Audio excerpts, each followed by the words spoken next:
President Rodrigo Duterte on Monday warns Iloilo City Mayor Jed Mabilog to end his supposed involvement in drug trafficking. This after Duterte announced that police officer Jovi Espinido will be assigned to Iloilo. The president previously identified Iloilo as among the most drug-infested provinces in the country.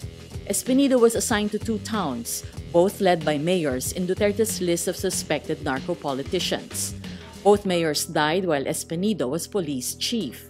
Mabilog says he welcomes Espinido's reassignment to Iloilo, adding they could learn from the cops' experience in fighting drugs. President Rodrigo Duterte on Monday meets with the parents of Kian de los Santos, 2 days after the 17-year-old's burial. A palace source says the meeting was requested by the de los Santoses. Present at the meeting are Justice Secretary Vitaliano Aguirre, Public Attorney's Office Chief Persida Acosta, and Volunteers Against Crime and Corruption Chairman Dante Jimenez. Duterte was unable to attend de los Santos's wake, saying doing so would fuel too many suppositions about the boy's death, including validation that the police involved are guilty of murder. He vowed that the Caloocan cops would rot in jail if they're proven guilty. Senators Frank Drilon and Risa Hontiveros call on Justice Secretary Vitaliano Aguirre to turn over to the Office of the Ombudsman the murder case of 17-year-old Kian de los Santos, who was allegedly shot and killed by cops during a drug raid in Caloocan City. Murder and torture complaints were filed before the Justice Department Friday against police officers Arnel Owares, Jerwin Cruz, Jeremias Pereda, their station commander Amor Cerillo, and several John Does. Hontiveros had called on Aguirre to inhibit himself from the case last week. Aguirre responded by saying the senator is ignorant about the process of prosecution. Aguirre says he does not have to inhibit himself because it will be the state prosecutors of the DOJ who will investigate the case. But Hontiveros says the independence of the entire DOJ has been tainted by Aguirre's statements that de los Santos's case is isolated and blown out of proportion.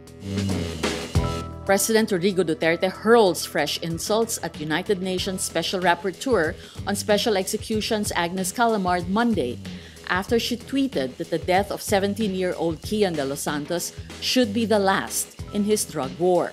Tangina niya, tuwin mo. Huwag niya akong takutin. Tangina niya.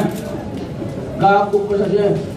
A fuming Duterte, who at first thought Callamard is in the Philippines, says tragedies are to be expected in bloody wars like his. Umuwi siya doon. Ang huli ng who is ito? Mangyayari na mangyayari yan. Sa lugar niya, nangyayari. Gago ka pala. Callamard first earned Duterte's ire when she condemned his drug war during the first months of his presidency. Expedia chief Dara Khosrow-Shahi will replace ousted Travis Kalanick as the next CEO of Uber. A New York Times report says Khosrow-Shahi emerged the leader among 3 finalists during company board meetings over the weekend. The others in the short list were Hewlett-Packard Enterprise chief Meg Whitman and former GE CEO Jeff Immelt. Uber has been without a boss since June when Kalanick resigned, yielding to pressure from investors seeking to clean up a toxic corporate culture.